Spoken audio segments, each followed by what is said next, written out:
Good afternoon, everybody. My name is Joe, and I'm a weapon of mass instruction. And this morning I made an episode, and I didn't upload it. It was like 65% done after something like 7 hours of working on it. It was just going slow, so I'm just going to make this really quick. I was going to play a little math game, but what I was getting at with what I was going to talk about this morning is basically that if there was a zombie-like outbreak... Oh, crap.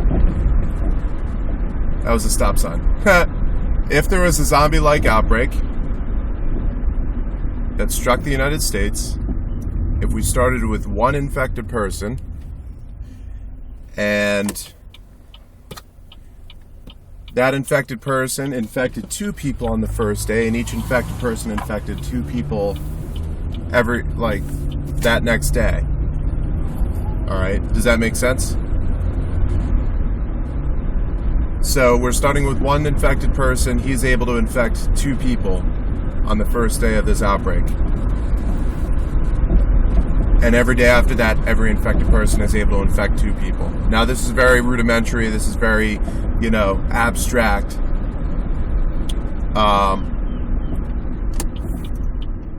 Simply because there's a lot of factors that would play into this, i.e., if some sort of an outbreak occurred, how many people would be infected before anybody knew something was going on? When they figured out something was going on, what would they do? How many people would react appropriately and successfully defend themselves against any infected person? But just from that abstract equation or formula, I figured it would take roughly 30 days for an outbreak to actually become a pandemic and infect every human being in America.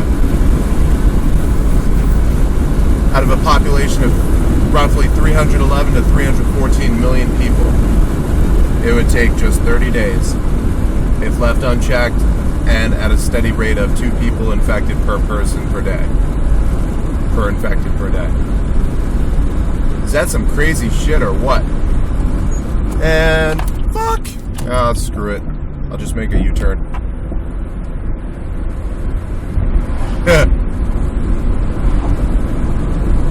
People like me are allowed to drive, and some lady gets arrested for disorderly conduct. What? For cheering on her freaking daughter who just got graduated. Amazing.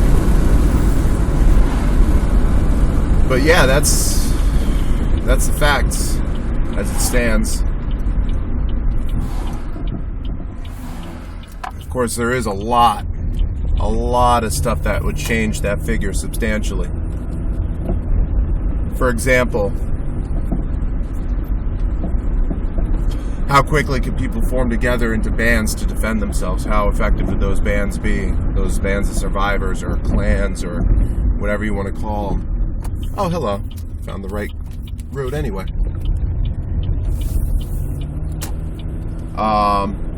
Would the rate of infection be different? Would each person be able to infect 3 or even 4 people per day? That would dramatically increase the rate of infection. And if you want to talk about the population of the world, it wouldn't be too much longer after 30 days before the rest of the world was totally infected as well.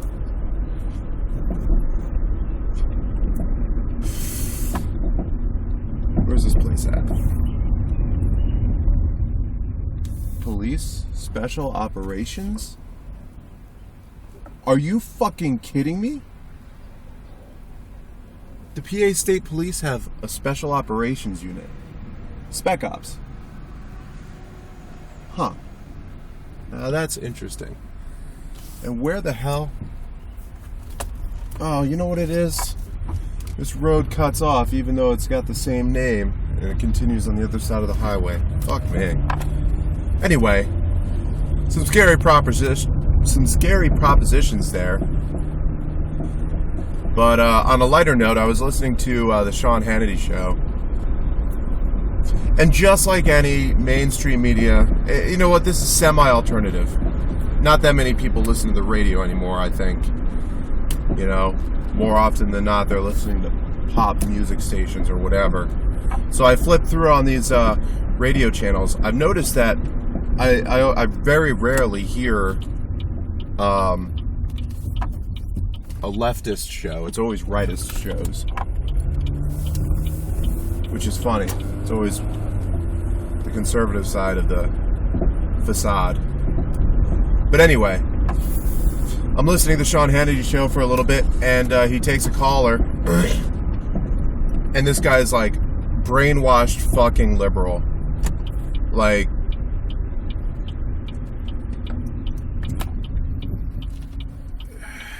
just ridiculous. Anyway, so they're talking about the election in Wisconsin, and it basically devolves into, okay, I guess I'll go.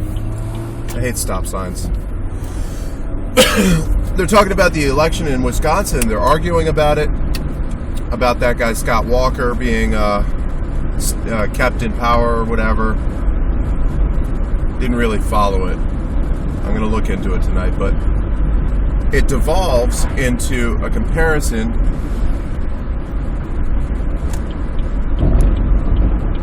between his policies and Obama's policies and Bush's policies. And Sean Hannity asks this guy, you know, so starting from a $9 trillion debt, Obama's bumped it up to a $16 trillion debt. Is that unpatriotic and irresponsible?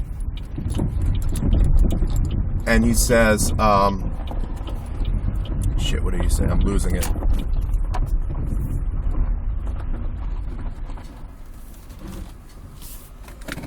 It was the classic... Oh, it was the classic argument. I think he said, what should we do about it?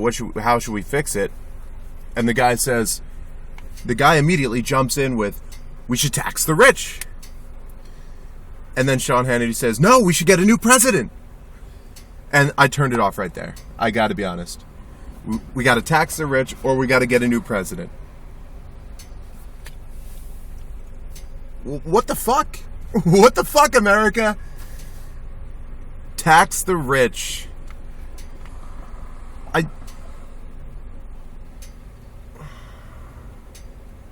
I'm no big fan of the rich people out there, the wealthy. But the fact of the matter is, the more you try to tax them, the more they're going to get around it. Because they have the capabilities of doing so, and they have no, you know, they don't want to pay more taxes. Nobody wants to pay more taxes, but you or I, if we're falling just above or just below the poverty line, we have no resources at our disposal, excuse me, in order to avoid paying taxes. Except a former coworker of mine had a brilliant idea. She actually she got the required license or whatever, and she formed her own Church of the Golden Horse, she called it. She just came up with it out of her head. So basically all of her property became the church's property. So now she's not getting taxed on it. Anything she buys for the Church of the Golden Horse is not getting taxed. It's fucking hilarious. Like, but like, she came up with all the required stuff. Like, it's now like a legitimate freaking religion with a parish of one, I guess. I don't know. It's so weird, like, thinking about the laws, how they work that way. But she did it, and now she's not paying taxes, and it's totally legal. Not tax evasion at all. And it's true, because she owns a horse farm. She owns like 2 or 3 horses, and she feeds them, and she rides them, and there we go. And I guess now she worships them. I would rather not see what her mass looks like. Ugh.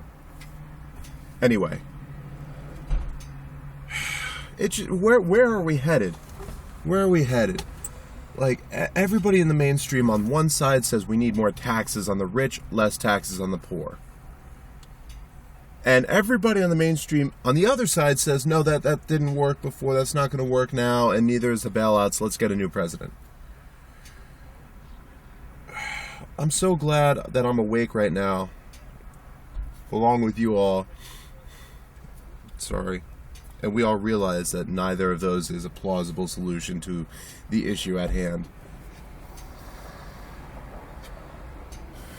Frankly, I don't think there is a way to rescue the system, to make it all better. The whole world has gone into a debt-based economy, and it's simply not feasible. We're all sliding down the slippery slope, and there's no way back up until we hit bottom.